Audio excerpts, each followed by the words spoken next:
Adapun pernyataan bahwa dia Muslim, saya Islam, tapi tidak mengakui apa tadi?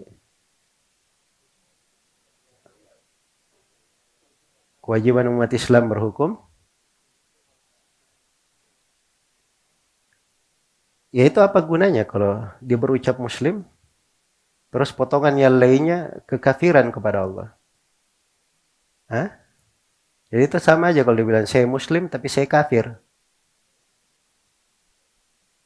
Nah, itu dari ucapannya kaum munafikin. Dari ucapan kaum munafikin. Itu dari masa dahulu seperti itu. Iya.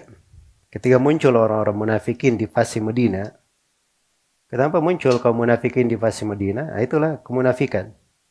Dia sembunyikan kekafiran di dalam hatinya, dia tampakkan keislaman. Tampakkan keislaman. Di antara kenapa sebab ada orang-orang munafikin ini? Kan manusia berbondong-bondong masuk ke dalam Islam. Jadi sebagian tokoh-tokoh yang dipandang di tengah manusia waktu itu merasa kehilangan kabilahnya, pengikutnya. Akhirnya dia pura-pura masuk Islam. Atau dia masuk Islam menyembunyikan kekufurannya supaya tidak hilang pengaruhnya di tengah sukunya, di tengah kaumnya. Itu urusan dunia. Ya. Kalau masa sekarang ini supaya ya masih bisa mengambil manfaat, masih bisa tebar pesona di tengah umat Islam. Maka itu penting dia bilang saya Muslim. Dan kalau dia bilang Muslim, setelah itu dia berucap, saya tidak melihat kewajiban umat Islam berhukum dengan hukum Islam, itu kekafiran namanya. Ya tambah dengan kekafiran. Ya cuman kaum munafikin ini, kadang akalnya itu tidak sampai, pendek. Jadi cirinya itu akal pendek. Kaum munafikin. Dalam masalah apapun. Iya. Makanya ketika mereka mengolok-olok Nabi SAW dan para sahabat di surah At-Taubah, dan ini surah Madaniyah ya, sudah mulai ada kaum munafikin. Orang-orang munafikin berkata, ini siapa Nabi Muhammad dan para sahabatnya?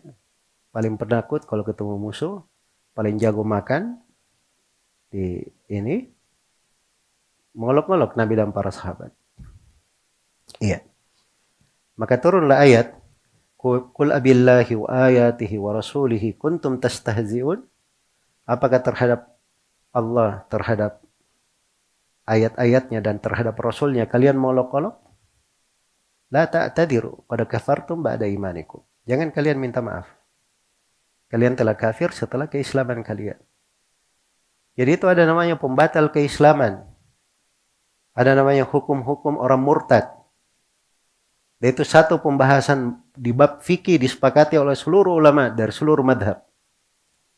Dari masa ke masa. Jadi jangan berkata saya Muslim, setelah itu seenaknya saya berucap ucapan-ucapan kekafiran, merusak akidah umat Islam, mengolok-olok umat Islam, kemudian dia tutupi dengan semuanya saya Muslim. Itu tidak bermanfaat. Iya. Kemurtadan itu berbagai bentuk.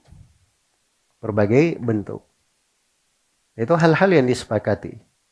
Jadi kalau dia berkata tidak wajib berhukum dengan hukum Islam, itu artinya dia injak-injak Al-Quran dan Sunnah Rasulullah Sallallahu Alaihi Wasallam. Ya, dia kalau berkata asyhadu an la ilaha illallah wa asyhadu anna Muhammadar Rasulullah, itu dari konsekuensinya dia menerima segala hukum yang ada di dalam agama Islam. Ya, kalau dia berkata saya Muslim tapi saya tidak memandang kewajiban, nah itu namanya bahasa lainnya saya Muslim tapi saya kafir. Saya murtad. Nah, itu bahasa lainnya seperti itu. Semoga Allah memberi hidayah kepada semuanya. Dan kalau ada ucapan-ucapan seperti itu ya dimaklumi aja ya. Dimaklumi aja dari sebagian orang.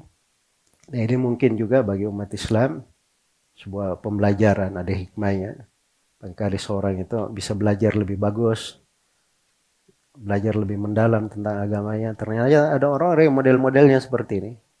Ya semoga Allah memberi hidayah kepada semuanya. Wallahu ta'ala alam.